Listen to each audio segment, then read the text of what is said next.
So we're going to look at the three major uses of commas, which are listing, adding extra information, and breaking up a sentence.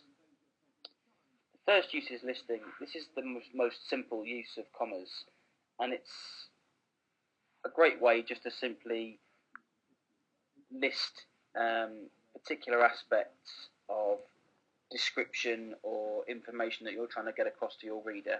So, for example, the houses were surrounded by bats, jagged trees, and a full moon. Note here that you don't need a comma after the trees and before the and. You don't need a comma in that place there. But it's just a way of giving information to your reader in a fairly simple list, obviously.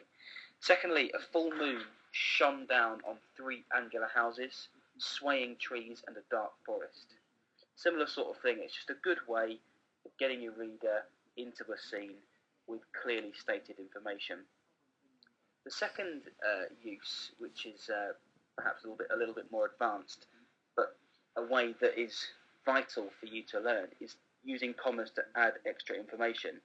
So, for example, the houses, which were surrounded by swarming bats, stood in the pale moonlight. So we know from the main bit of the sentence here, the houses stood still in the pale moonlight. We know that. But the extra information just adds a little bit more detail, a little bit more for the reader to picture it in their mind, and it's a fantastic way of you describing a scene to your reader. Another example, three houses emitting a dim glow of candlelight stood lifeless on the moor. Again, three houses stood lifeless on the moor, emitting a dim glow of candlelight. It's just an extra bit of information just to kind of add to that suspense and add to that scene. Okay? The third one, which is a little bit more vague but still important for you to know about, is using commas to separate parts of sentences.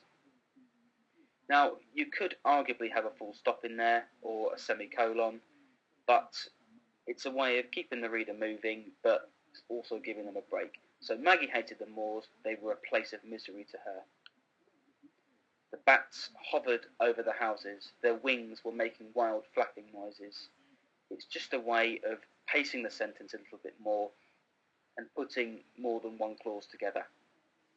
So feel free to come back to this video anytime, but these are the three major uses of commas.